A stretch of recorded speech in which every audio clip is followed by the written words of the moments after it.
عمران خان بلدیاتی انتخابات کے نتائج پر پی ٹی آئی سندھ کی قیادت پر شدید برہم۔ چیئرمین پاکستان تحریک انصاف نے سندھ کی صوبائی قیادت کو لاہور طلب کر لیا ہے۔ مزید جانتے ہیں ڈان نیوز کے نمائندے عبداللہ مومن سے۔ عبداللہ، کیا رد عمل ہے عمران خان کا سندھ کے بلدیاتی انتخابات میں پی ٹی آئی کی خراب کارکردگی پر؟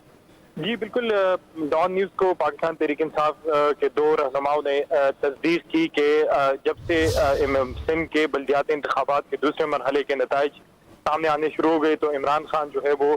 سندھ کی قیادت پر برہم ہے، اور عمران خان نے گزشتہ اجلاس میں بھی کہا کہ سندھ کی قیادت نے بلدیاتی انتخابات میں محنت نہیں کی تھی، جس کی وجہ سے پاکستان تحریک انصاف کو اتنی سیٹیں نہیں مل سکی۔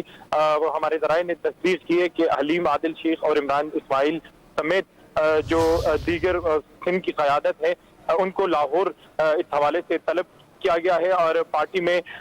جو پارٹی کی سینئر قیادت ہے انہوں نے عمران خان کو مشورہ دیا ہے کہ سندھ کی جو قیادت ہے پی ٹی آئی کی، اس میں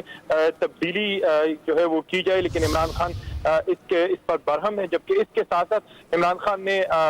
یہ مشورہ کیا ہے کہ جماعت اسلامی جو ہے انہوں نے بھی سندھ کے بلدیاتی انتخابات میں سیٹیں لی ہے، تو اگر ہم اس کے ساتھ اتحاد کریں تو یہ ممکنات ہے کہ دونوں جماعتیں مل کر کراچی میں میئر جو ہے وہ منتخب کر سکتی ہے۔ جی ٹھیک ہے عبداللہ مومن، آپ نے آگاہ کیا، آپ کا بہت شکریہ۔